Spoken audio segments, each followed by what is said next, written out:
Ebelerimden duyduğuma göre Anamas'tan, Antalya'dan Anamas'tan göç yolunu hep bize anlatırlardı.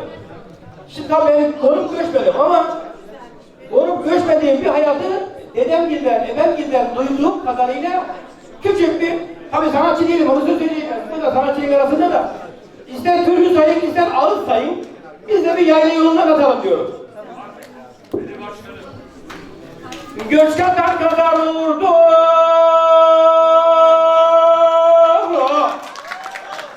Adam göç kadar olurdu.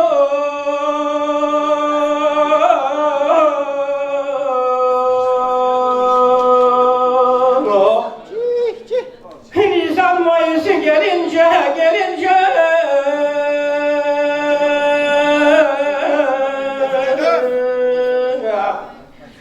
Yörük Türkmen beylerin obalara haber salınca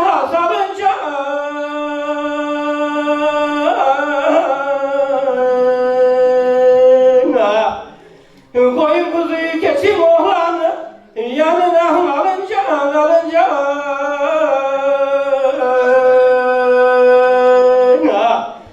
geçit vermezdi de kır geçit çayları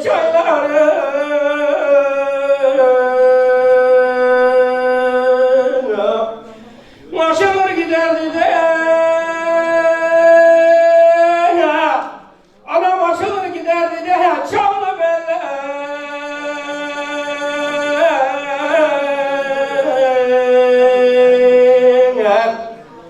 göç yolunda buluşurdu da bizim aşiretler eller o eller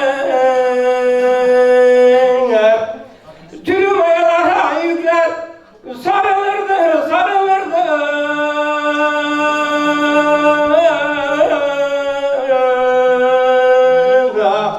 Kora göçe de Anamas'a varılırdı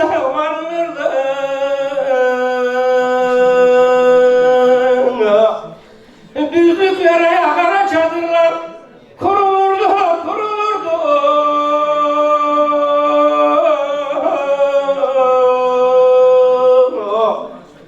düğünlerine davul zurna vurulurdu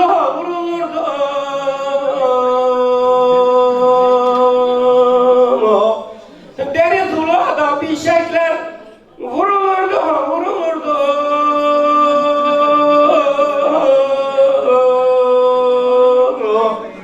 Kasım Utay'ımdan altın oluklu yayla ben seni oy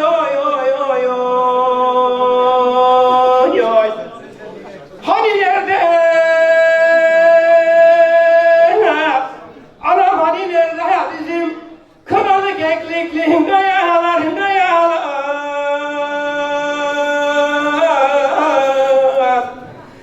kayboldu gitti de dedem bana verelim tülü mayalar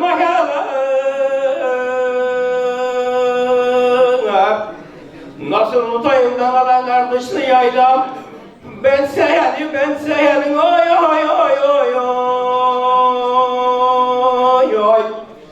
ötmez oldu da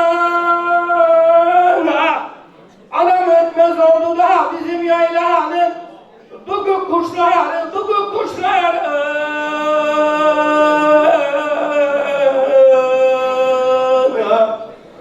yörükler göç eylemiş de ya geride kalan yurttaşları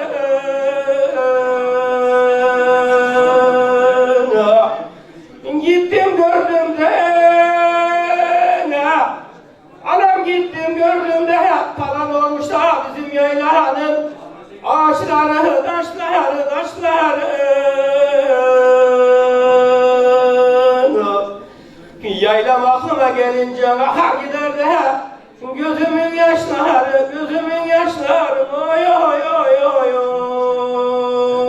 oy kıymetli misafirler bu söylemiş olduğum bizim Anamas'a göç yolu bu bizim Anamas'a göç yolu ben de tabii anlattım ben yaylaya konup göçmedim ama bütün dedelerim, ebelerimden, büyüklerimden duyduğuma göre işte onlara böyle bir yakım yaptım. Saygı ve selamlarımı yapıyorum. Emre Hanım'dan bir şey dinleyeceğiz. Kara koyun katar katar, çimerileri suya batar. Merak etme kara devem, merak etme kara devem, kara devem bana yeter. Ey ha oh ha. Bizde bu haya derler. Haya değil mi bunun adı? Haya.